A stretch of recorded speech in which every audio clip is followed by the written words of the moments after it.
olá, bem-vindos a mais um programa Arte da Guerra com o embaixador Francisco Seixas da Costa, a quem peço o embaixador ainda por cima porque é a pessoa certa a quem perguntarmos, dado que tem larga experiência sobre França, a quem lhe peço duas coisas, que nos explique de uma vez por todas, digamos, como é que se processa a segunda volta das eleições francesas e, por outro lado, que expectativa é que tem para os resultados do próximo domingo. O sistema eleitoral francês, que tem algumas similitudes com o sistema eleitoral britânico, tem a seguinte característica: um candidato é dividido em 500 e tal circunscrições, 577 circunscrições, portanto, há um candidato, há 577 candidatos para 577 lugares na Assembleia Nacional Francesa. Quem na primeira volta tiver mais de 50% é automaticamente eleito.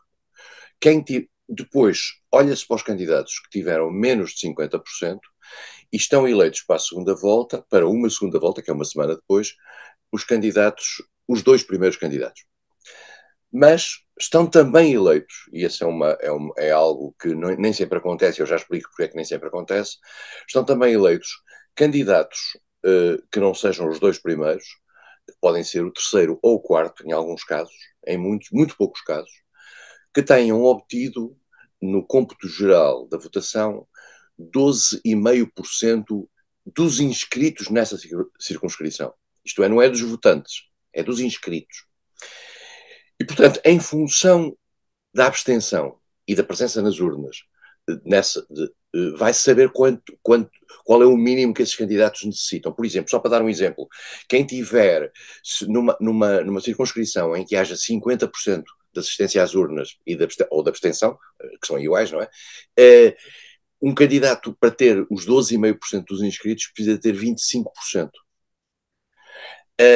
Como nestas eleições houve uma presença fortíssima nas urnas, na casa dos 60 e muitos por cento, quase 70%, o que denota bem o interesse e o impacto que estas eleições tiveram, a percentagem para passar à segunda volta para esses tais terceiros ou quartos é maior. É mais baixa, peço desculpa. E, portanto, em vez de 25%, são à volta de 19, 20%. Porquê é que eu digo terceiro e quarto? Porque às vezes há dois candidatos que tiveram essa percentagem e conseguem essa percentagem. São casos muito poucos. O que é que acontece neste caso, tradicionalmente em França? Em França, desde há muitos anos, havia a ideia que era preciso combater a chegada da extrema-direita à extrema-direita. E essa ideia é aquilo que em França se chama o Pacto Republicano. Nós utilizamos a expressão republicano em Portugal numa conotação completamente diferente. Republicanos e monárquicos. Em França não é assim.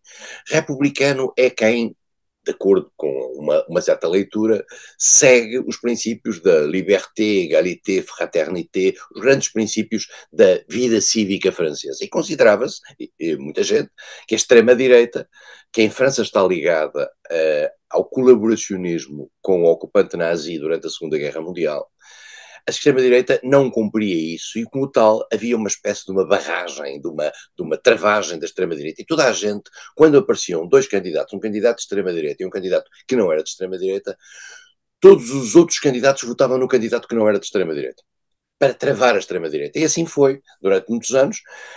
Só que a extrema-direita, entretanto, não apenas foi subindo em determinados setores, lembrar-nos-emos em 2002, por exemplo, quando foi da vitória de Jacques Chirac contra Jean-Marie Le Pen nas eleições presidenciais, na segunda volta, e também outro modelo, que é o modelo presidencialista, da eleição presidencial, toda a esquerda votou um candidato de direita, que era Jacques Chirac, para travar Jean-Marie Le Pen. E Chirac obteve um resultado histórico, né, como nunca alguém obteve em França numa eleição presidencial.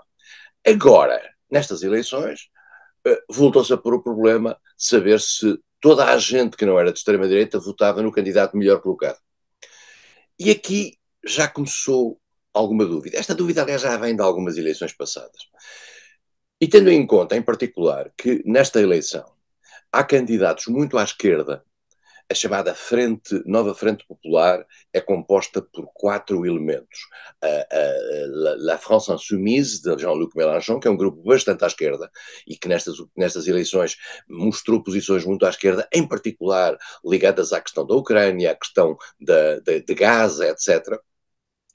E também há uma agenda social disruptiva, quase, com aquilo que são os princípios da União Europeia e que são os limites em termos de gastos da União Europeia.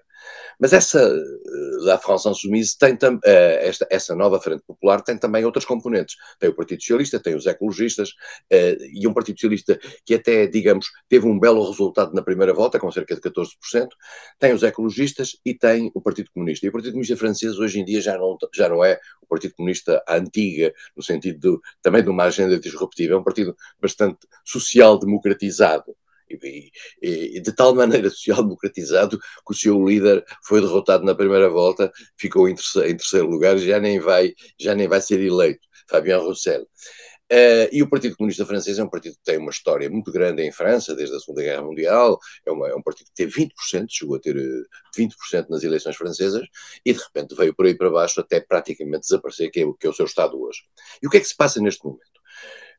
Tendo em conta que nestas eleições há uma votação maioritária para a extrema-direita, na casa dos 31, tal, em que o centro de que Macron, no fundo, fazia no fundo o apoio a Macron, e que é constituído, no fundo, por 3 grandes partidos. O Partido Renaissance, que vem da antiga République En Marche, que é dirigido por Stéphane Séjourné, que é o ministro dos Estrangeiros, o Partido Modem, de François Bayrou, e o Partido Horizon, feito por o primeiro-ministro de Macron, Édouard Philippe. Macron, desde que chegou ao poder, em 2017, teve entre 2017 e 2022 uma maioria absoluta no Parlamento. E a partir de 2022, e esta é a razão da crise atual, teve uma maioria relativa. Macron já utilizou vários primeiros ministros, começou por utilizar Édouard Philippe, depois utilizou Jean Castex, que era uma espécie de um tecnocrata, depois utilizou Elisabeth Borne, que vinha do Partido Socialista também, quer dizer, e agora ultimamente tinha Gabriel Attal, que também tem origem no Partido Socialista e que, digamos, está no poder há meia dúzia de meses. Mas só para dizer, o primeiro chefe de governo que o Macron escolheu, Édouard Philippe, que é um homem que vem da direita, vem dos grupos de Alain Juppé dentro do RPR, e que depois deu origem ao Les Républicains, tem uma postura própria, uma postura mais direitista, digamos. E agora põe-se a questão seguinte: vão estes candidatos primeiro sair e depois recomendar aos seus votantes votem na esquerda? Quando eles fizeram toda uma campanha, tanto contra a esquerda como contra a extrema-direita, e alguns deles até mais contra a esquerda do que contra a extrema-direita. E aqui põe-se um problema. As desistências é um processo interessante. As pessoas saem, pronto, o terceiro classificado que lá está e que podia eventualmente ir, desiste no sentido de criar uma possibilidade ao melhor classificado contra a extrema-direita. Só que há aqui um pequeno problema. E os eleitores seguem-nos? Isto é, um tipo diz, eu que vou sair para dar a possibilidade de a extrema-direita não ganhar. Mas o eleitor que votou nele vai seguir necessariamente a recomendação. O que vai acontecer nesta segunda volta, António, e nós vimos, e eu aceito apostas para domingo, vai ser uma subida da abstenção. Há muita gente que não quer votar no candidato de esquerda, do qual andou a dizer mal durante este tempo todo. Nem lhe apetece votar na extrema-direita. Portanto, vai ficar por ali. Sendo certo que o eleitorado da extrema-direita está claramente fixado e não vai ter, no mínimo, não vai ter menos. No mínimo, não vai ter menos. Portanto, só precisa de deslocar da direita ou do centro aquele número, que não se sabe exatamente qual é, porque depende das circunscrições, de deputados necessários para fazer uma maioria absoluta. Diz-se, mas a esquerda também pode fazer isto. Pode, mas é muito mais difícil, porque, em primeiro lugar, já tem um ecarre, porque a esquerda tem cerca de 28%, a extrema-direita tem 31%, ou 33%. Bom, e, portanto, estamos neste momento, e além disso, as sondagens apontam que a extrema-direita está com o vento pelas costas, e está a crescer. A extrema-direita está numa lógica de dinâmica de vitória. E por isso mesmo vai ser extremamente difícil Mas vamos ver. Houve várias desistências nas tais triangulares, nas 300 e tal triangulares que aí estavam. É curioso como nas eleições de 2022 houve 8 triangulares. Agora já há 300 e tal. É extraordinário. Porquê? Precisamente porque o eleitorado dividiu-se muito mais e o terceiro classificado apareceu mais. Há cerca de 90 e tal zonas onde vai haver triangulares, onde ninguém desistiu, onde o terceiro classificado não desistiu. Vamos ver o que é que vai acontecer. Agora, o que vai. É assim, a situação é muito simples. Muito simples e muito complicada. Se o Rassemblement Nacional de Jordan Bardella e Marine Le Pen por trás, que aliás, Marine Le Pen é eleita deputada. Portanto, Bardella, que é o que será, digamos, o chefe da maioria. Se tiver uma maioria absoluta, vai criar uma situação dificílima a Macron. Vai se sentar ao lado dele no Conselho Europeu. A França é o único país que, em caso de coabitação, leva 2 pessoas a um Conselho Europeu. Isso aconteceu no passado com a Finlândia, agora só acontece com a França. E, portanto, Macron vai se sentar ao lado de Bardella, que toda a gente sabe que está no seu oposto. A voz da França qual é? É a do presidente? Ou o presidente tentará não acordar com o seu primeiro-ministro, independentemente do seu primeiro-ministro vir de um sítio completamente diferente, uma linha comum? Vai ser extraordinário, sob o ponto de vista de coreografia. Depois há um outro cenário, que é o cenário de Bardella não ter uma maioria e, portanto, criarem-se uma espécie de vários polos, isto é, Bardella estar bastante próximo do poder, mas não ter uma maioria. O centro, os vários centros que Macron tem, também não terem naturalmente a maioria, eles têm 20 e tal por cento, e a esquerda ter 20 e tal por cento ou 30%. Isto vai criar uma situação em que, como é que vamos sair daqui? Talvez nomeando um primeiro-ministro que faça uma tentativa de encontrar entre o centro e a direita e, por outro lado, a esquerda, um terreno comum, nomear um governo de gestão, porque atenção, isto é muito importante, porque Macron não pode dissolver a Assembleia outra vez, a não ser passado um ano. Vai ter que passar um ano. Para passar um ano é necessário haver orçamento, é necessário garantir a gestão corrente. Ora bem, a gestão corrente é muito complicada, porque a França neste momento está com uma situação económica ou financeira, de acordo com as regras internacionais, aquelas que a Europa lhe impõe e que ela própria concordou, muito má em termos de dívida, em termos de déficit. Vai ser provavelmente necessário fazer alguns ajustamentos, alguma austeridade. Ora, um governo que não tem maioria, que tem um parlamento partido, como é que vai conseguir a possibilidade de fazer a austeridade? E nós sabemos, e já vimos outro dia, que a França, quando vem para a rua, vem para a rua. Já veio para a rua em variedíssimas circunstâncias, nós lembramos do Gilets jaunes, lembramos quando morreu aquele cidadão que levou as pessoas todas para a rua, lembramos das revoluções, digamos, de rua contra a subida da idade da reforma. Tudo em França é um justificativo para vir para a rua. A França é um país altamente conservador em termos dos direitos. A França é um país que tem uma grande dificuldade de mudar, à esquerda ou à direita. E, portanto, tem um escape sistemático que quer vir para a rua. Ora, neste momento, Macron, com o seu gesto de bombeiro pirómano, ao ter lançado esta eleição, criou uma situação que vai ter que aguentar, porque ele está lá até 2027 e já disse que não se demitia. Também se demitisse, vamos ser claros, se calhar ganhava Marine Le Pen. Pois, evidentemente, claro. Um assunto a acompanhar para a semana, por certo, embaixador, agradeço-lhe as suas explicações. Vamos fazer um primeiro intervalo do programa nesta altura. Voltamos já de seguinte com outras eleições. Até lá.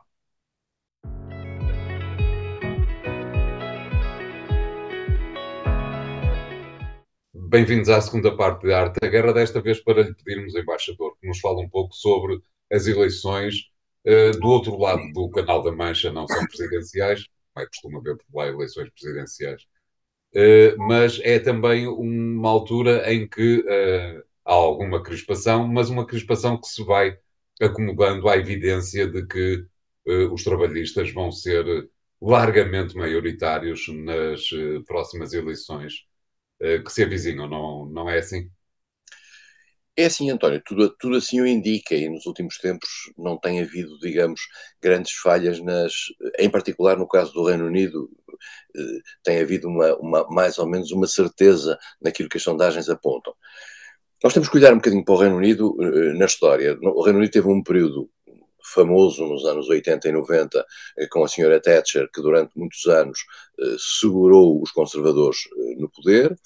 E, portanto, depois de algumas administrações trabalhistas, um bocadinho mais radicais, como as do Wilson, outras menos radicais, como as de James Callaghan, a senhora Thatcher sai um bocadinho empurrada pelos próprios conservadores. Isso é que é importante, porque chegaram à conclusão que ela estava a começar a tornar uma dificuldade para o seu prolongamento no poder, aquilo que os ingleses chamam uma liability.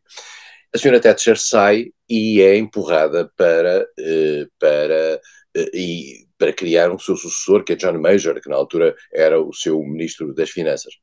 Major tem uma postura, digamos, relativamente pouco brilhante e acaba por abrir caminho a prazo, depois de algumas tentativas mais à esquerda do Partido Trabalhista, acaba por abrir caminho a uma figura que teve um papel importante na direção do Reino Unido, que é Tony Blair.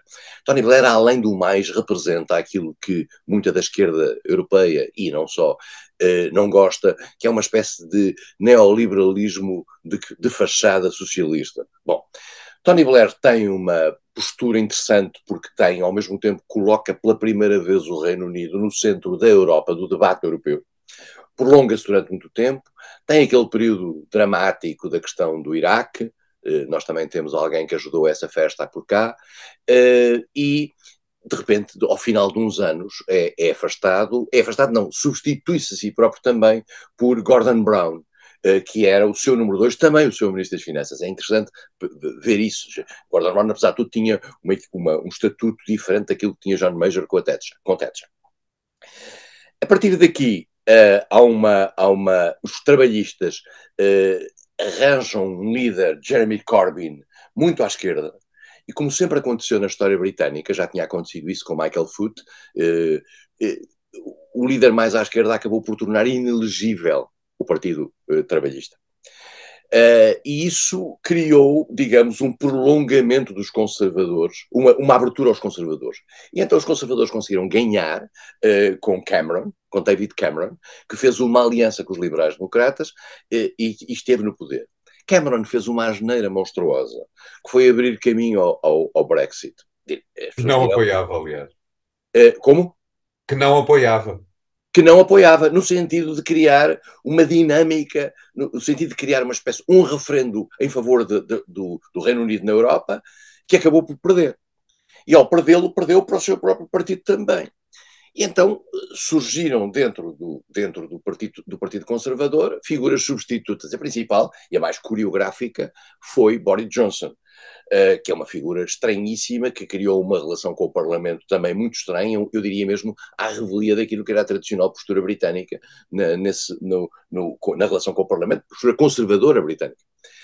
E Johnson foi sucedido depois de várias peripécias, e temos o período todo do Covid, etc., por Theresa May. Theresa May fez uma gestão nem carne nem peixe, e a seguir vem este personagem mais recente, Rishi Sunak, que foi ministro de Boris Johnson e que conseguiu, digamos, acabar, no fundo, com a gestão conservadora.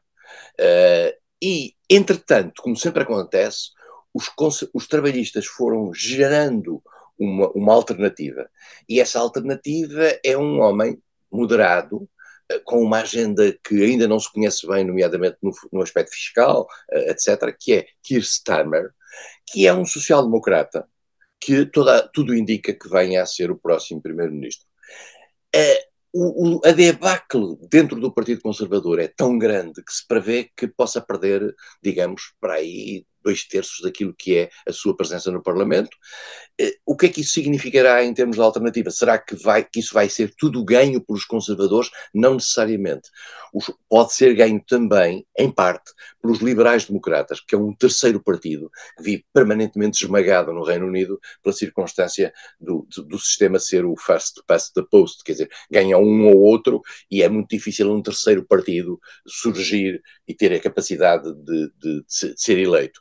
Os liberais-democratas são uma mistura entre os antigos liberais e o SDLP, que é um partido que é uma espécie de dissidência de direita do Partido Trabalhista, e os liberais-democratas, a única coisa que eles gostavam é reformar o sistema eleitoral para lhes dar um sistema eleitoral de proporcional. Mas não conseguem. Não conseguiram nunca convencer os trabalhistas, nem convencer os conservadores, porque isso, para os trabalhistas e para os conservadores, eles estão de acordo numa coisa, que é não mudar o sistema eleitoral, porque lhes permite que a rotatividade se faça entre eles. Mas, de qualquer forma, os trabalhistas, os liberais-democratas vão ganhar algum espaço nesta Assembleia, muito à custa dos lugares que os conservadores vão perder. Também vamos ter a oportunidade de perceber se um partido que foi relativamente importante a quando do Brexit, com outro nome, que agora se chama Reform, que é dirigido por Nigel Farage, se vai ou não ter uma capacidade de ter uma representação dentro do Parlamento. Há quem diga que pode não ter, há quem diga que pode ter uma representação mínima, nunca irá muito longe, mas vai seguramente desgastar fortemente o eleitorado conservador. E, portanto, o panorama no próximo Parlamento Britânico, que nós conheceremos no dia 4, estamos a falar hoje no dia 3, as eleições são amanhã, e em Inglaterra as coisas sabem-se à noite ou de madrugada, vai mudar completamente. E, portanto, os conservadores arriscam-se a entrar num ciclo, digamos, de afastamento do poder, tendo em conta também que tem um ciclo de presença no poder muito forte nos últimos anos. Claro, e cá estaremos também para avaliar tudo o que vai acontecer do lado do Canal da Mancha. Vamos fazer aqui o segundo intervalo do programa de hoje. Voltamos já de seguida com o terceiro tema, ainda eleições. Até já.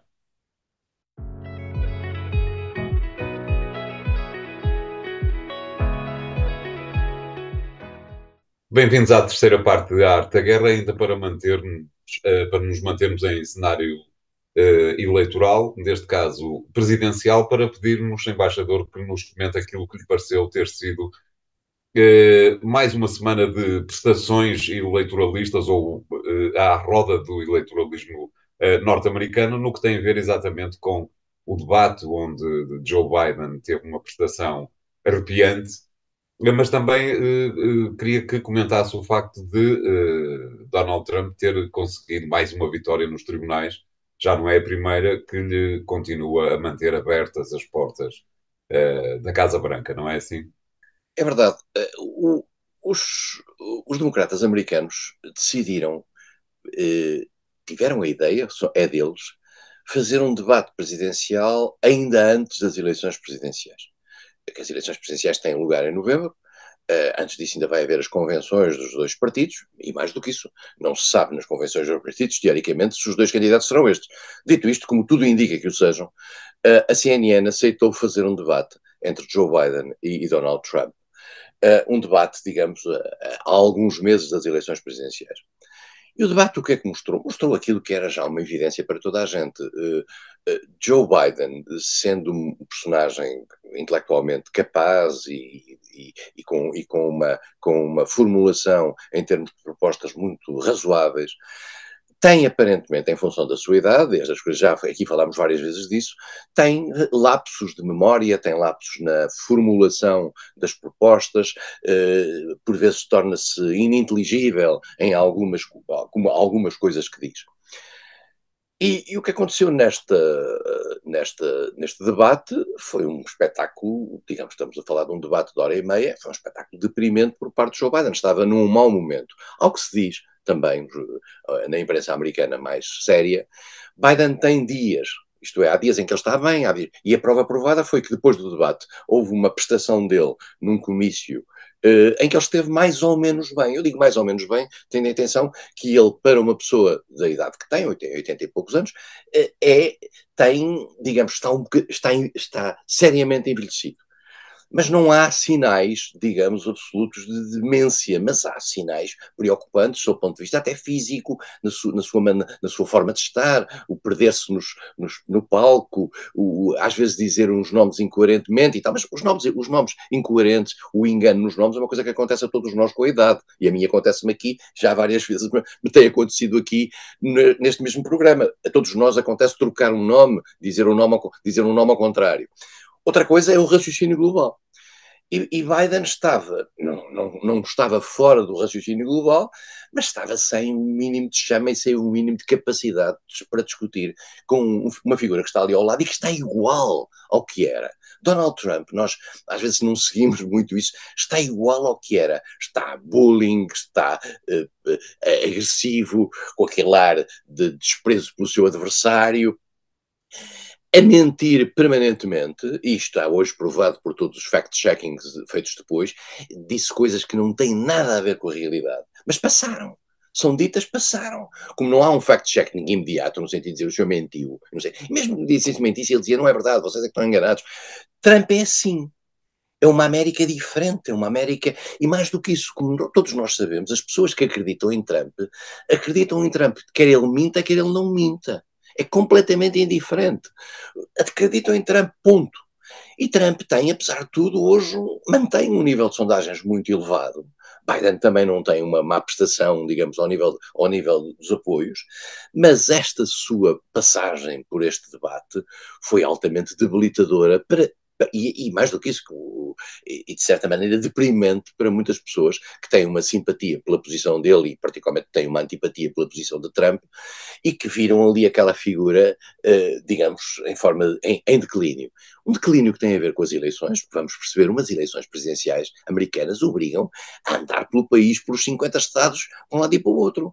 E, além do mais, estamos a falar dos próximos 4 anos. É o presidente para os próximos 4 anos. Disse, mas ele tem uma vice-presidente que pode substituí-la. É verdade, mas Kamala Harris, infelizmente, provou-se ao longo deste tempo, em particular pela sua má performance na gestão de vários dossiês que lhe foram dados por o próprio Biden, que não tem uma capacidade por aí além.